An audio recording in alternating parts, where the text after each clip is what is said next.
মুগ্ধ যে জীবন দিল, সেটা কি আপনারা তার মানে এর মধ্যে কি কোনো কারসাজি আছে? সাইদ যে জীবন দিল এটার মধ্যে কি কোনো কারসাজি আছে? মাস্টার মাইন্ড করে কি এই জীবনগুলো মানে এই মানুষগুলো মারা গেছে? মাস্টার মাইন্ডরা এই কাজ করেছে। তো তাহলে কি সাইদকে গুলি তাহলে তাহলে কে করেছে তাহলে? তো মাস্টার মাইন্ডের মাথায় তাহলে আছে। তারপরে যে প্রথম দিন যে ৬-৭ জন মারা গেল, তাহলে এটাও তো তাহলে মাস্টার মাইন্ডের মাথার মধ্যে আছে। কেমন যেন আমরা আসলে এই যে আন্দোলনটি, এই আন্দোলন শুরু হয়েছিল কোটা আন্দোলনের মাধ্যমে। ঢাকা ইউনিভার্সিটির কিছু ছাত্র সেটা শুরু করেছিল। তারপরে এই আন্দোলন ছাত্র জনতা সকল শ্রেণীর মানুষ একত্রিত হয়ে কিন্তু এই আন্দোলনটিকে আজকের এই জায়গায় নিয়ে এসেছে। কিন্তু সেই জায়গায় এখন যা দেখছি আর কি, এত সমন্বয়ক দেখছি, তারপরে আপনার মাস্টার মাইন্ড দেখছি। তো মাস্টার মাইন্ড বলতে কি বোঝাচ্ছে, আমি তো এটা আমার মাথায় ঢুকছে না। মাস্টার মাইন্ড বলতে কি বোঝাচ্ছে? তাহলে যারা জীবন দিয়েছে সেটা কি মাস্টার মাইন্ড করেই কি এই জীবনগুলো মানে এই মানুষগুলো মারা গেছে? তাহলে তো এদের দায় দায়িত্ব তাদেরকে নিতে হবে। তাহলে তো এগুলো তো যদি মাস্টার মাইন্ডরা যদি বলে যে মাস্টার মাইন্ডরা এই কাজ করেছে, তো তাহলে কি সাইদকে গুলি তাহলে তাহলে কে করেছে তাহলে? তো মাস্টার মাইন্ডের মাথায় তাহলে আছে। তারপরে যে প্রথম দিন যে ৬-৭ জন মারা গেল, তাহলে এটাও তো তাহলে মাস্টার মাইন্ডের মাথার মধ্যে আছে। তো এই যে এতগুলো জীবন এবং এতগুলো মানুষ আহত হয়েছে, এগুলো কি মাস্টার মাইন্ডের মাথার মধ্যে আছে? এগুলো কি ছিল তাহলে? যদি এটি থাকে মাস্টার মাইন্ডের, তাহলে তো তাকেও জবাবদিহি করা উচিত। তাদের তো জবাবদিহি করতে হবে। এই এই এই মৃত্যুর দায় দায়িত্ব তো তাহলে তাদেরকে নিতে হবে। এটা কোন ধরনের কথাবার্তা হচ্ছে? সমস্ত মানুষ মিলে যে আন্দোলন করেছে, সেখানে এখন মাস্টার মাইন্ড, সেখানে এখন সমন্বয়ক, এই সেই নানান কিছু, মানে এটা জনতার এই আন্দোলনকে হাইজ্যাক হয়ে যাচ্ছে। সকল মানুষের যে আন্দোলন সেটা হাইজ্যাক হয়েছে।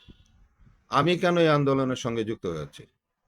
আমি তো এই আন্দোলনকে আমার যে বিষয় ছিল, এটার আমি বলবো যে প্রথম আমি আন্দোলনটি করছে আমার ঘরের মধ্যে, যেটি পিনাকি সাহেব মানে যে আন্দোলনটি শুরু করেছিল, যে ইন্ডিয়ান পণ্য বর্জন করা, সেই ইন্ডিয়ান পণ্য বর্জন করাটা তো আমি আমার ঘরে আমি প্রথমে শুরু করেছি এটি।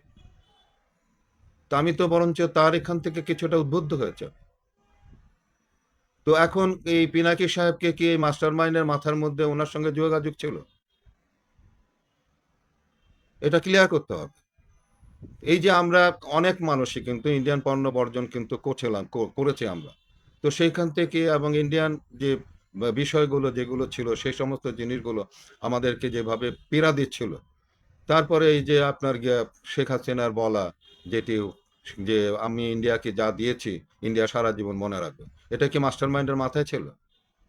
তো মাস্টার মাইন্ড কি তাকে দিয়ে বলাইছে এটা? তারপরে আপনার আরো এরকম আছে, রাজাকারের বাচ্চা বলা, এটাও কি তাহলে তার মুখ দিয়ে কি মাস্টার মাইন্ডরা বলাইছে? এই ক্ষুদ এই যে মানে ক্ষোভ, এই যে এই জিনিসগুলো, এগুলো মানে তাদের মধ্যে থেকে, যেমন কাদের সাহেব বলেছে আমার ইয়া আহ, এদেরকে দমন করার জন্য ছাত্রলীগই যথেষ্ট, তাহলে কি কাদের সাহেবকে কি মাস্টার মাইন্ডটা দিয়া বলাইছে? এই ধরনের কি ধরনের কথাবার্তা হচ্ছে এগুলো? তো মানুষের মধ্যে তো আরেকটা নতুন করে ক্ষোভের সৃষ্টি হচ্ছে। এই সকলের অর্জনকে এখন কিছু কিছু মানুষ তার অর্জন, তাদের অর্জন, এগুলো তো বলা কি এগুলো ঠিক হচ্ছে? এই যে আমি যে কথা বললাম যে ইন্ডিয়ান পণ্য বর্জন করা, তারপরে যে আমি যেটি দেখলাম যে করিডোর দিয়ে দেওয়া, বাংলাদেশের মধ্যে দিয়ে করিডোর দিয়ে দেওয়া, এগুলো আমার মধ্যে ক্ষোভের সৃষ্টি হয়েছে। আমি অত্যন্ত ক্ষোভ ক্ষোভ মানে তারপরে এই যে মানে এদেরকে রাজাকারের বাচ্চা বলা, অমুক বলা, তমুক বলা, তারপরে এই যে কাদের সাহেবের কথা, আরেকজন বলেছে আমাদের যা গুলি আছে সে গুলি শেষ মানে প্রতিদিন মানে এত গুলি করলে পরেও সেগুলো গুলি শেষ হবে না। তো এই সমস্ত জিনিসগুলো আমাদের মধ্যে কিন্তু ক্ষোভের উদ্রেক করেছে কিন্তু। সেই ক্ষোভের কারণেই কিন্তু আমরা কিন্তু অনেক আগের থেকেই কিন্তু, তারপরে যেমন শেখ হাসিনা যখন চায়নাতে গেল, আমাদের তিস্তার পানি দিচ্ছে না, সেই তিস্তার পানি থেকে তো আমাদের মধ্যে একটা ক্ষোভের যন্ত্রণা শুরু হয়েছে। এগুলো কি মাস্টার মাইন্ডের কাজ? এগুলি কি উনি করাইছেন যে পানি দেবে না ইন্ডিয়া, তারপরে আমরা এরকম চেতে যাব? তারপরে তিস্তার পরিকল্পনা করেছে চায়না, সে চায়নাতে যখন যাচ্ছে, ইন্ডিয়াতে যাচ্ছে, সে তার পরামর্শ আনতে জন্য। মনে হয় নাই তো সে আমাদের দেশের প্রাইম মিনিস্টার সে ছিল, সে তো ইন্ডিয়ার মুখ্যমন্ত্রী ছিল। তো এই সমস্ত জিনিস কি মাস্টার মাইন্ডরা কিংবা সমন্বয়করা করে দিয়েছে নাকি? হ্যাঁ, তাদের সমন্বয়কদের এবং যারা আগে ছিল অগ্রণী যারা ছিল, তাদেরকে আমরা ছোট করতে চাই না। তাদের একটা ভূমিকা আছে, বিশাল ভূমিকা আছে। কিন্তু পুরো আন্দোলনটাইকে যদি এখন আপনারা হাইজ্যাক করে ফেলান, তাহলে তো এটা অত্যন্ত দুঃখের বিষয়। এটা কেমন ধরনের কথা? মাস্টার মাইন্ড আবার কি? তো এই যে এই বিষয়গুলো আসলে আমি খুব বুঝতে পারছি না আসলে। দেশ তো আবার তো ডিভাইডেড হয়ে যাচ্ছে। আবার তো আমি দেখতেছি যে এটার বিভেদ বিভেদ সৃষ্টি হচ্ছে। এখানে তো অন্যান্য রাজনৈতিক দলের যারা ছিল তারাও তো এর সঙ্গে তাহলে কি এখানেও কি মাস্টার মাইন্ডের কাজ করেছে? সাধারণ জনগণ, মা বাপ, ছোট ছোট বাচ্চারা, স্কুলে সন্তানরা যারা নেমে আসছে, এখানে কি মাস্টার মাইন্ড কাজ করেছে? এগুলি কি ধরনের কথাবার্তা এখন বলা হচ্ছে?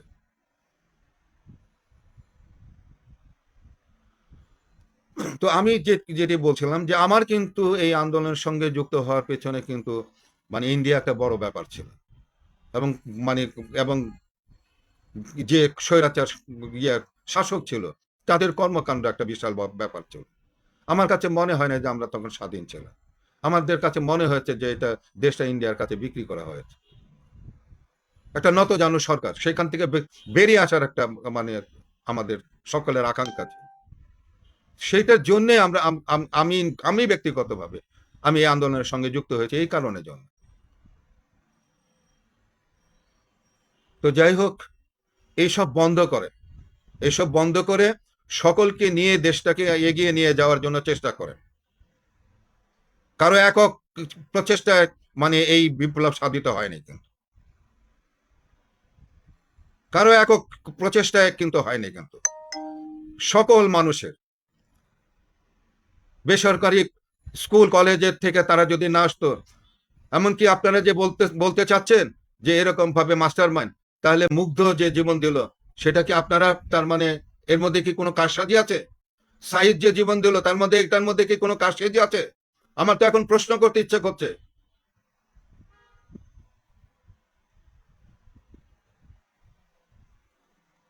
আমি আশা করব সকলেরই শুভ বুদ্ধির উদয় হবে, এবং সকলে মিলে যেন দেশটাকে আগামী প্রজন্মের জন্য একটা জায়গা আমরা নিয়ে যেতে পারি, সেই চেষ্টা যেন করি। এরকম আবার নতুন করে বৈষম্য আপনারা সৃষ্টি করেন না। বৈষম্য বিরোধী আন্দোলন দিয়ে এখন আপনারা নিজেরাই কিন্তু বৈষম্য তৈরি করছেন।